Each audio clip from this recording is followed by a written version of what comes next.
জামাই সেজে আমি হাজির হয়েছি। কে? আমি। দরজাটা খুলেন শ্বশুর। কেমন আছো শ্বশুর? ও জামাই, বাইগান ও আমিও ভালো আছি, তুমি কেমন আছো? আমিও আছি ভালো মোটামুটি। বাইগান ও জামাই, পিছে কি লুকায় রাখছো? এটা দেখেন কি লয়েছে আপনার জামাই।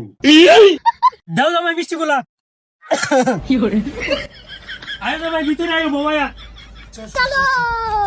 শ্বশুর, আমার মতন এমন জামাই পাইবেন? আপনার বেডিকে আমি 2-3 মাস ধরে আপনার এখানে থয়ে দিছি। কোন জামাই থবে এমন জামাই আপনি খুঁজলেও পাবেন না। না না না আব্বা, তোমার মতো জামাই ভাবা যেত না। কেন যে আমার বেডে এনে হালাই রাখছো আমি জানি না, চাল হুরাই যাবো দেখিয়া। আব্বা কিছু বললেন আমারে? বাইগান মেলা গল্প টল্প করলা জামাই, অঞ্চল খাবার কিছু খায়া লও। না না না শ্বশুর, এখন আর কিছু খাবো না, এখন বাড়ি চলে যাব। এটা কোনো কথা হইলো জামাই? আসলেন আর গেলেন গা? না শ্বশুর, আমরা বাড়িতে অনেক কাম আছে। বাইগান আচ্ছা তাহলে যাইতেছো যাও, মনে ছিলাম জামাই আইছে, আজটা থইছিলাম যে কাটবাম। এরকম কোনো ইমার্জেন্সি কাজ নাই, আজকে থাকলেও কোনো সমস্যা হইতো না। ওরে রাগ কর জামাই, আসে কথা কইতে দেরি হইছে, কিন্তু হ্যার ঘুরতে দেরি হইছে না।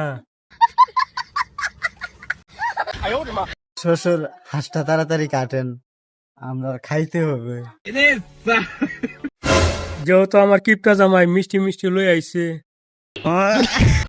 তাহলে এটা আমি হাঁস খেলে এই দেই। জামাই থাকো, আমি নিয়ে আসি। তাহলে শ্বশুর নিয়ে আসেন চালু করিয়া। না, হাঁসের মাংসটা ভালো হয়েছে। হ্যাঁ হ্যাঁ, তুমি তো দই মিষ্টি লই আইছিলা। ওই গেদি, দই মিষ্টি লই তাড়াতাড়ি।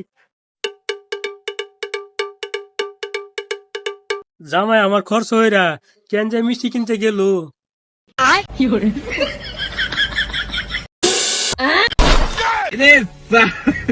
এগুলা কি নিয়ে আইছেন বাজার থেকে? দেখতে থাকি একটু পরে টের পাইব। হ্যাঁ দি তো, দইয়ের কি অবস্থা?